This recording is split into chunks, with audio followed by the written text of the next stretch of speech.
नमस्कार, बहुत स्वागत है आप सभी का। आप देख रहे हैं इंडिया डेली। मैं हूं आपके साथ नैना यादव। पेश है हमारा खास प्रोग्राम आक्रमण। वॉर जोन से बड़ी खबर। दुनिया में दो फ्रंटों पर भीषण जंग की आहट है, लेकिन ये युद्ध तकनीक से लैस होगा। बिना फौजियों के नुकसान की तबाही बेहिसाब होगी। मिसाइलों तोपों पर भारी पड़ने वाला ड्रोन अटैक। दो तस्वीरें आप देखिए। दूसरी तस्वीर मिडिल ईस्ट में युद्ध के दस्तक की तस्वीर है। इजरायली हमले के बाद में पूरा का पूरा अरब वर्ल्ड कतर के साथ खड़ा है। दावा किया जा रहा है कि अब बात नहीं, अब होगा सीधे युद्ध।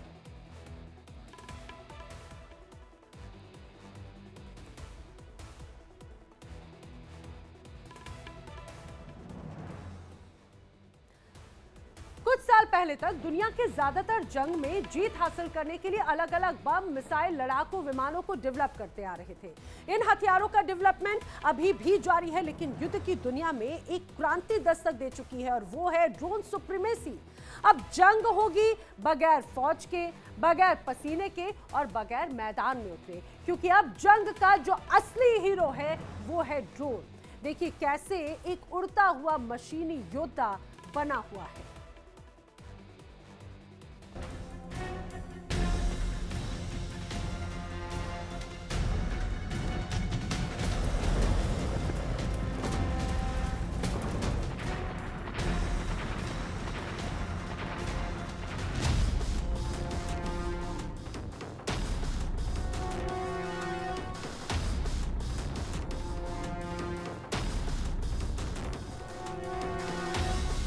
युद्ध का नया चेहरा, आसमान से बरसती आग का तूफान।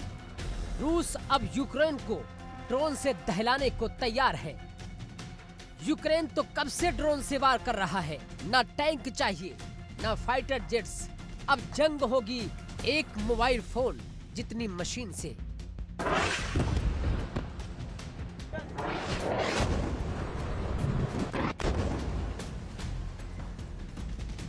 ये कोई साइंस फिक्शन नहीं, ये रियल वॉर जोन है। रूस ने नए सुसाइड ड्रोन तैनात कर दिए हैं जो 1000 किलोमीटर दूर से टारगेट को ध्वस्त कर सकते हैं।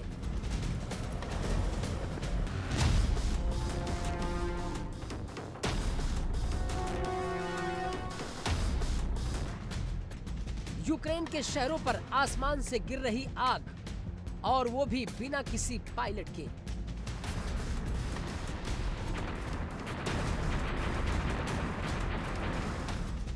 पहले युद्ध महीनों तक चलता था, अब 10 सेकंड में सब कुछ खत्म कर देते हैं। ये ड्रोन है, हवा में उड़ते राक्षस। न जान का खतरा, न सेना की जरूरत। एक कमरे से पूरी जंग लड़ी जा सकती है।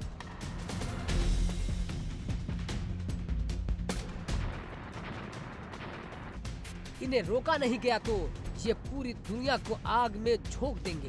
कुछ और बताएं उससे पहले आपको बताते हैं कि रूस और यूक्रेन ड्रोन पर कितना फोकस कर रहे हैं। 3 साल से ज्यादा युद्ध के वक्त में ड्रोन का कौन कितना इस्तेमाल किया है। यूक्रेन रूस युद्ध ने ड्रोन तकनीक को वैश्विक सैन्य रणनीतियों का अहम हिस्सा बना दिया है।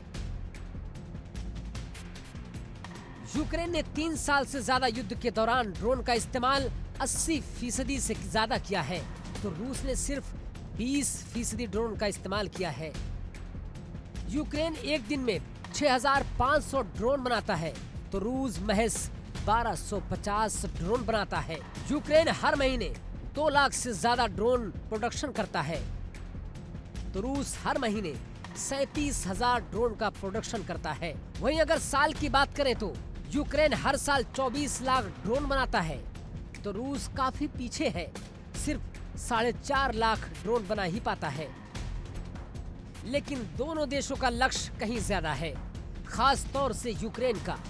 यूक्रेन हर हथियार से ज्यादा ड्रोन पर फोकस कर रहा है।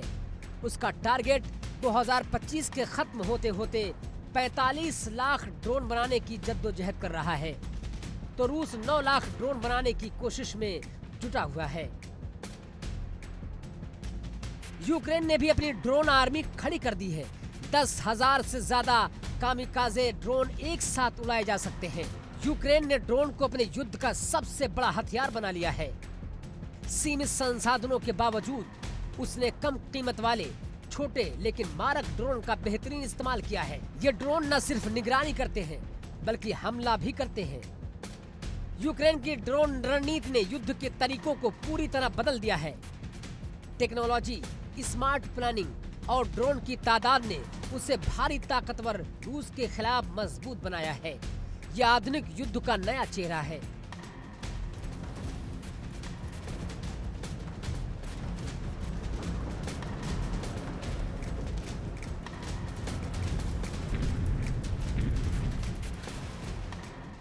यूक्रेन की ड्रोन रणनीति बेहद महत्वपूर्ण है। यूक्रेन ने ड्रोन को हथियार के रूप में इस्तेमाल किया है, खासकर बेरेक्टर TB2 जैसे ड्रोन से। ड्रोन रूस की टैंक यूनिट्स, आर्टिलरी और रॉकेट लॉन्चर को निशाना बनाते हैं। यूक्रेन के ड्रोन सैनिकों को लाइव फीड देकर बेहतरीन टारगेटिंग और प्लानिंग में मदद करते हैं। तो वहीं रूस ने ड्रोन तकनीक में भारी निवेश किया है। उसने आधुनिक कामिकाजे ड्रोन और स्वार्म ड्रोन्स विकसित किए हैं जो सटीक और तेज हमले करते हैं। ये ड्रोन दुश्मनों के टैंकों, कमांड सेंटर और एयर डिफेंस सिस्टम को निशाना बनाते हैं।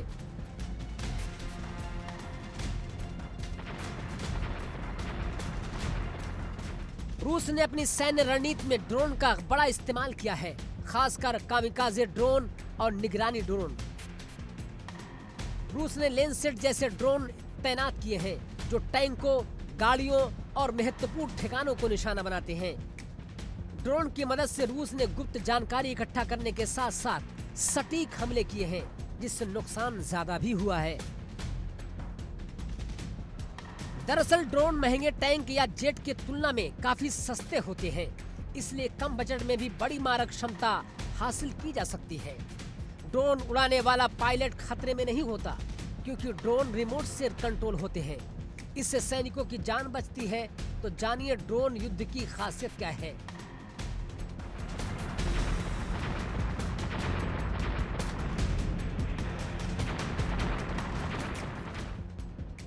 नंबर 1, कम लागत में ज्यादा मारक क्षमता होती है।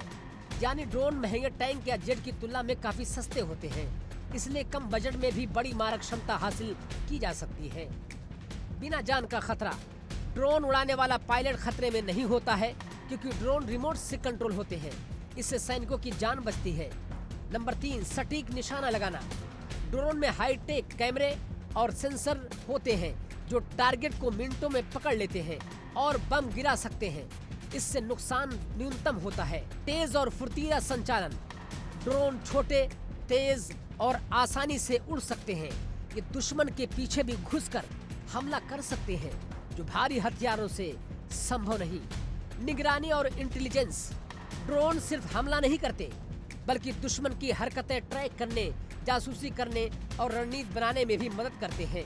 ड्रोन स्वार्म तकनीक के अब ड्रोन एक साथ फौज की तरह काम करते हैं। हजारों छोटे ड्रोन मिलकर दुश्मन की एयर डिफेंस सिस्टम को मात दे सकते हैं। नंबर 7, दूर से ऑपरेशन हो सकता है। ड्रोन को हजारों किलोमीटर दूर से ऑपरेट किया जा सकता है, जिससे दुश्मन के क्षेत्र में घुसकर बिना जोखिम के संभव हो जाते हैं। रूस ड्रोन का इस्तेमाल अब सिर्फ यूक्रेन तक सीमित नहीं कर रहा है। यूरोप के कई देश अपनी सीमाओं की सुरक्षा को लेकर सतर्क हो गए हैं, क्योंकि रूस के सुसाइड ड्रोन और स्वार्म ड्रोन तकनीक कहीं भी हमला कर सकते हैं। छोटे और सस्ते ड्रोन जो निगरानी और हमले दोनों कर सकते हैं, यूरोप की पारंपरिक सुरक्षा व्यवस्था के लिए चुनौती बन गए हैं। इनके खिलाफ मुकाबला करना मुश्किल होता जा रहा है।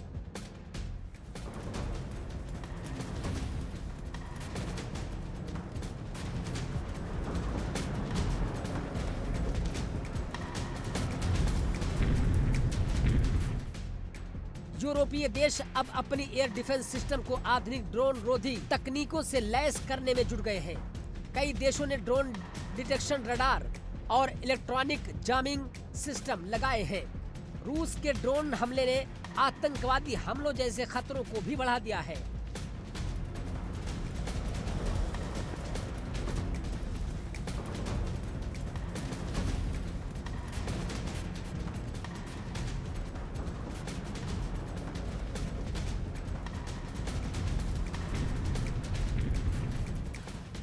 यूरोप में नागरिक सुरक्षा को लेकर भारी सतर्कता बरती जा रही है।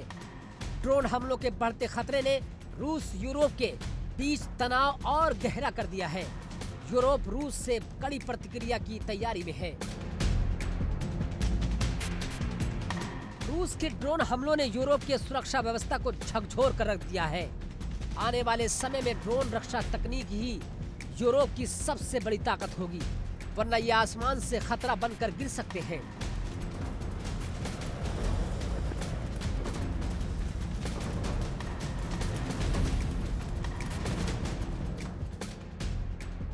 ड्रोन बेहद प्रभावशाली और स्मार्ट हथियार हैं, लेकिन टैंक, मिसाइल और गोला बारूद भी युद्ध के लिए बेहद महत्वपूर्ण होते हैं और आज भी जरूरी है।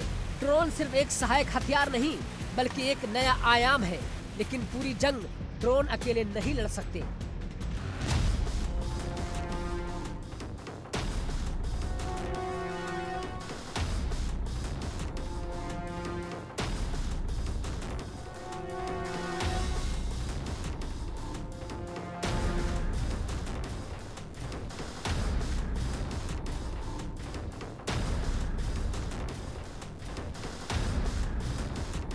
असली ताकत मिलेगी जब ये सभी हथियार साथ मिलकर काम करेंगे। फिर भी ड्रोन की बढ़ती ताकत को कोई देश नजरअंदाज नहीं कर पा रहा है। Bureau report, India daily.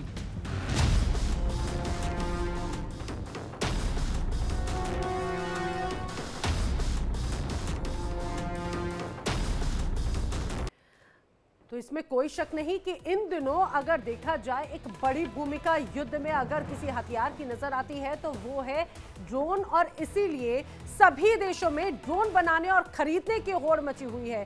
दरअसल जो रिपोर्ट्स कहती हैं, उन रिपोर्ट्स के अनुसार अमेरिका के पास में 13,000 ड्रोन हैं। आप जल्दी से जान लीजिए दुनिया के टॉप 10 मिलिट्री ड्रोन देश कौन कौन से हैं। सबसे पहला नाम आता है अमेरिका का। अमेरिका के पास में है 13,000 ड्रोन। उसके बाद में दूसरा नंबर आता है तुर्की का। तुर्की के पास में 1,421 ड्रोन है।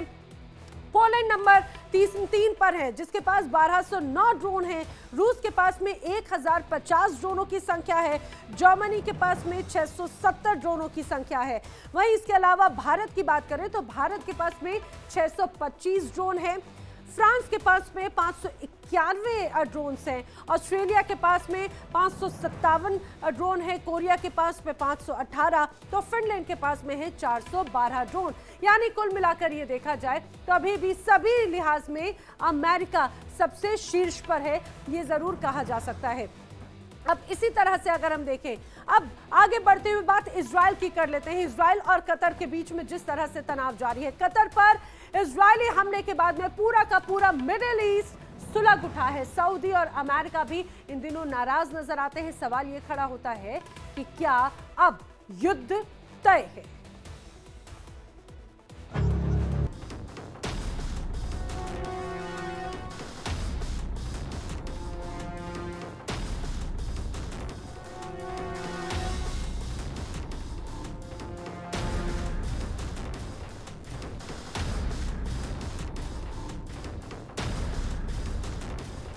कतर पर हुए इजरायली हमले ने पूरे मध्य पूर्व को हिलाकर रख दिया है।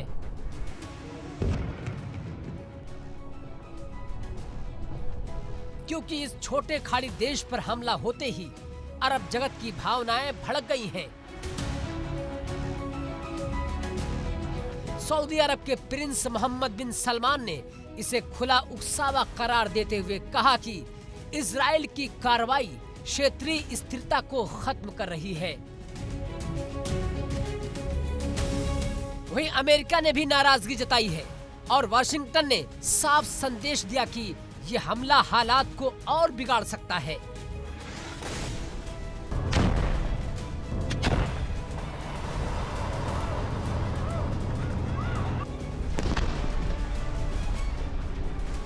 संयुक्त राष्ट्र सुरक्षा परिषद में भी इजराइल की कड़ी निंदा की गई है और कई देशों ने कहा कि कतर पर हमला करना अंतर्राष्ट्रीय कानून का उल्लंघन है।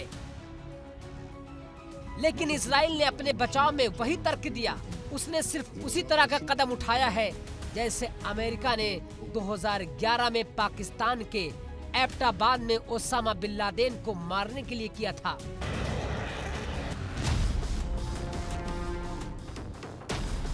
या फिर जिस तरह अल-कायदा को खत्म करने के लिए अमेरिका ने अफगानिस्तान को बर्बाद किया था।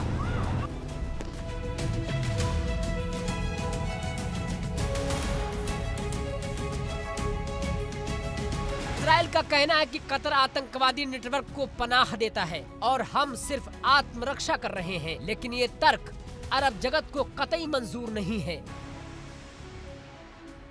वहीं सऊदी अरब, यूएई, ईरान, तुर्की और मिस्र समेत कई देश इजराइल को सीधी चेतावनी दे रहे हैं। अगर कतर पर दोबारा हमला हुआ तो हालात युद्ध की ओर जाएंगे।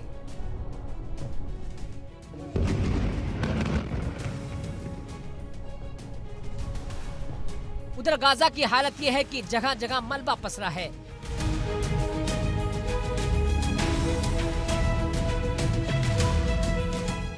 बच्चे, औरतें, बुजुर्ग अस्पताल में इलाज के लिए तड़प रहे हैं। दुनिया भर से राहत भेजने की अपील की जा रही है।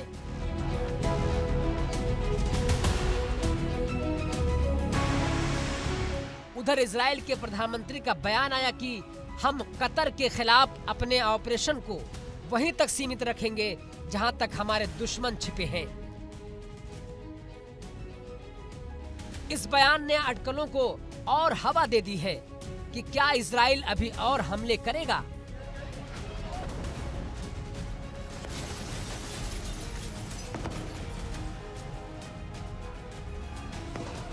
अमेरिकी मीडिया का कहना है कि ट्रंप प्रशासन दबाव में है, क्योंकि अमेरिका एक तरफ इजराइल का पारंपरिक सहयोगी है, लेकिन दूसरी तरफ खाड़ी देशों के साथ उसके संबंध और ऊर्जा हित भी जुड़े हैं।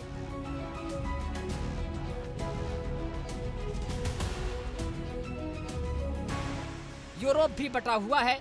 फ्रांस और जर्मनी इजराइल को संयम बरतने की सलाह दे रहे हैं, जबकि ब्रिटेन ने इजराइल के सुरक्षा अधिकार का समर्थन किया है। ऐसे में हालात बेहद पेचीदा हो गए हैं। अरब जगत का कहना है कि अगर इजराइल ने कतर पर दोबारा हमला किया तो ये पूरे मिडिल ईस्ट में आग लगाने जैसा होगा।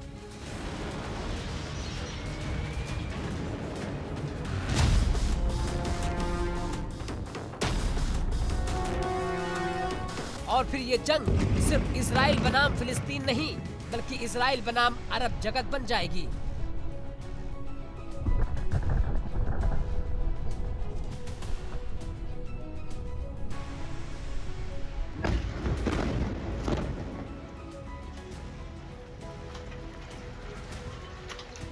इतिहास की किताबें एक बार फिर 1967 की 6 दिनी जंग और 1973 की यौम किप्पुर वार की ओर इशारा कर रही हैं।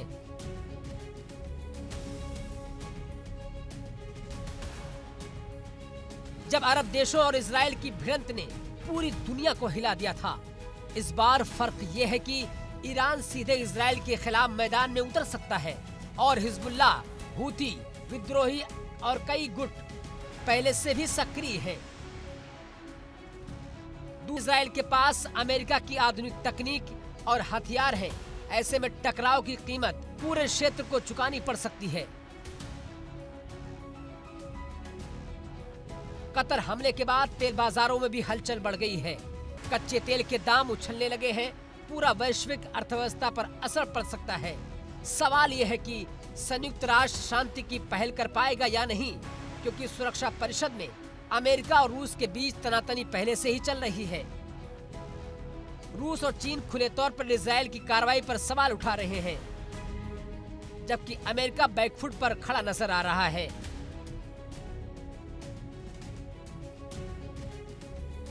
अरब जगत की नाराजगी से लगता है कि हालात अब युद्ध की ओर बढ़ रहे हैं और मिडिल ईस्ट का ये बारूद का ढेर किसी भी वक्त फट सकता है।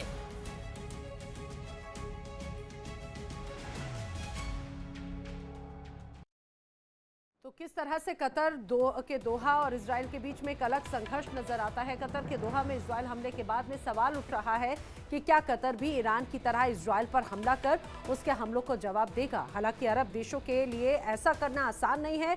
इजराइल से सीधे युद्ध में उतरने के लिए अरब देशों के सामने कई चुनौतियां हैं।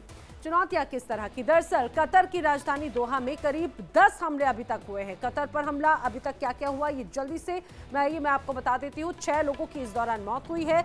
एक कतर के अफसर भी इसमें शामिल हैं जिसमें उनकी जान गई है। इजराइल ने ये कहा जाए कि एक नई रेड लाइन पार कर दी है, इसीलिए अब चारों तरफ से आलोचना हो रही है इजराइल की। कतर ने इजराइल के हमले की कड़ी निंदा की है, सख्त निंदा की है। वहीं इजराइल का मुंहतोड़ जवाब देने का भी मन कतर बना चुका है। हमास के ठिकानों पर हमले होते रहेंगे, ये इजराइल की तरफ से कहा गया है। बेंजामिन नेतन्याहू ये स्पष्ट कर चुके हैं कि जिन जिन देशों में हमास के ठिकाने हैं उन्हें निशाना बनाया जाएगा, उन पर एक्शन लिया जाएगा। और पहले भी इजराइल ऐसा कर चुका है, लेकिन जब इसने ईरान की तरफ हमला किया तो उसे करारा जवाब मिला, क्योंकि अरब वर्ल्ड और ईरान में काफी ज्यादा अंतर है। ईरान गैर अरब यानी कि फारसी मुल्क है, शिया मुस्लिम बहुल देश इसे माना जाता है। विदेश नीति का लक्ष्य इस्लामिक क्रांति है। इजराइल अमेरिका का बड़ा विरोध जो है वो देखने को मिलता है। और वहीं ईरान की जो बड़ी ताकत है वो प्रॉक्सी गुटों में नजर आती है।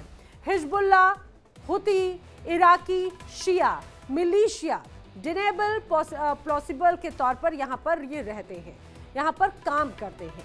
आर्थिक अलगाव का भी इनको कोई डर नजर नहीं आता। पहले से उस पर आर्थिक प्रतिबंध, हथियार या तो खुद विकसित किए या फिर रूस की मदद से बनाए हुए।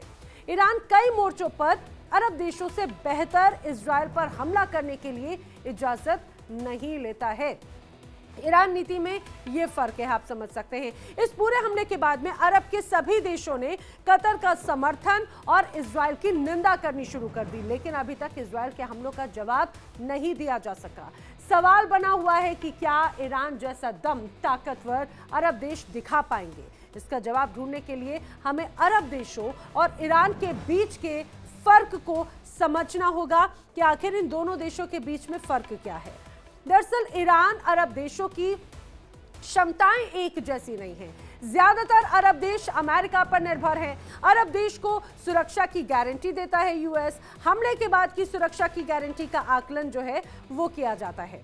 अब आप इसको इस रूप में भी समझिए। इसके अलावा सऊदी, कतर, यूएई के पास में एडवांस हथियार मौजूद हैं, लेकिन इस्तेमाल की प्राथमिकताएं क्या हैं ये जरूर मायने रखेगा। उसी के आधार पर इन हथियारों का इस्तेमाल किया जा सकेगा। इन देशों ने विजन 2030 को लेकर कई आर्थिक सुधार किए। इजराइल से युद्ध इन देशों के रिश्ते यूएस से खराब कर सकते हैं। वहीं अगर अरब देशों की बात करें तो अरब देश अमेरिका से अलगाव नहीं चाहते। क्यों? क्योंकि ये कदम अरब देशों को आर्थिक अलगाव के तौर पर लेकर जाएगा और ईरान से असुरक्षा के डर में एक तरह से इन देशों को ढकेल देगा। तो ईरान की तरह अरब देश क्या दम दिखाएंगे, ये बात बार बार कही जा रही है। और तमाम बड़ी खबरों पे लगातार इंडिया डेली बना हुआ है। इस बुलेटिन में फिलहाल इतना ही।